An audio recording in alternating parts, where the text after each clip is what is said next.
ladies and gentlemen, the re-elected President of the United States.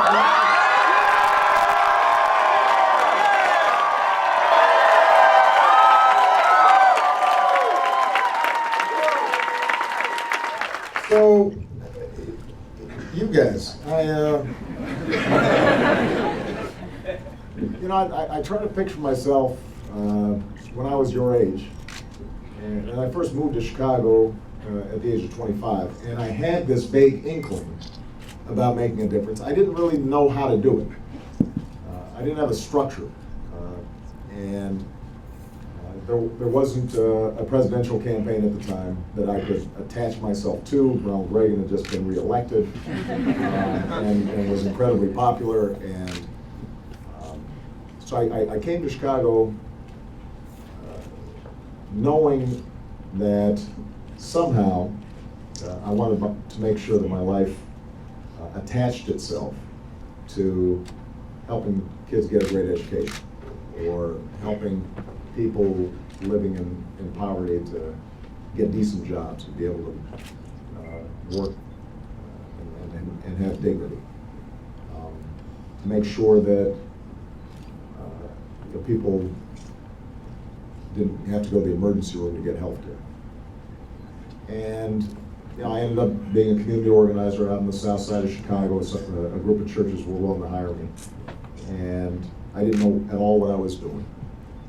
And the work that I did in those communities changed me much more than I changed the communities, because it taught me the hopes and aspirations and the grit and the resilience of ordinary people.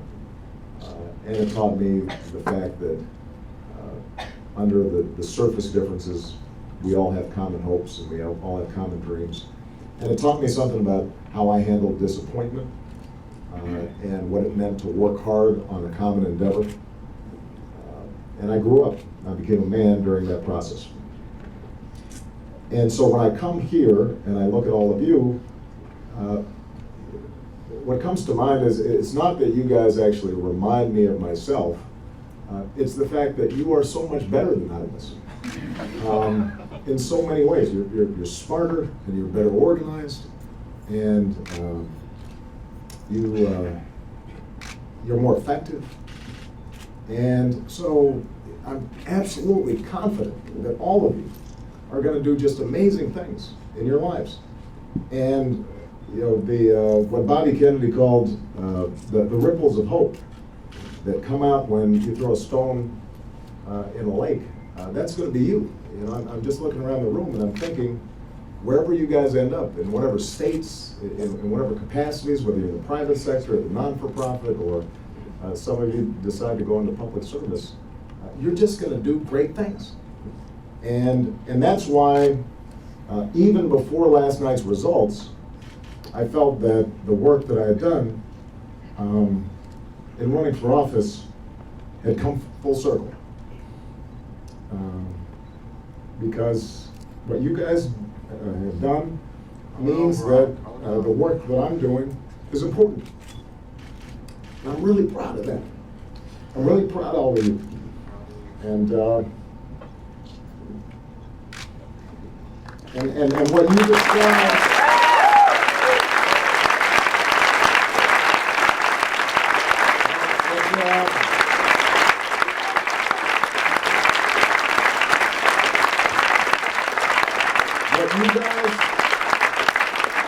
What you guys accomplished, it will go on in the annals of history, and people will read about it and they'll marvel about it.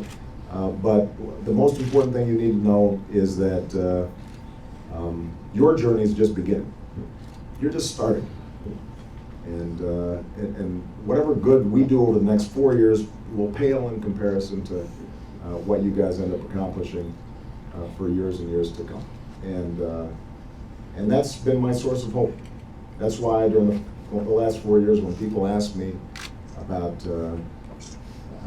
how do you put up with this or that and the frustrations of Washington, I just think about you.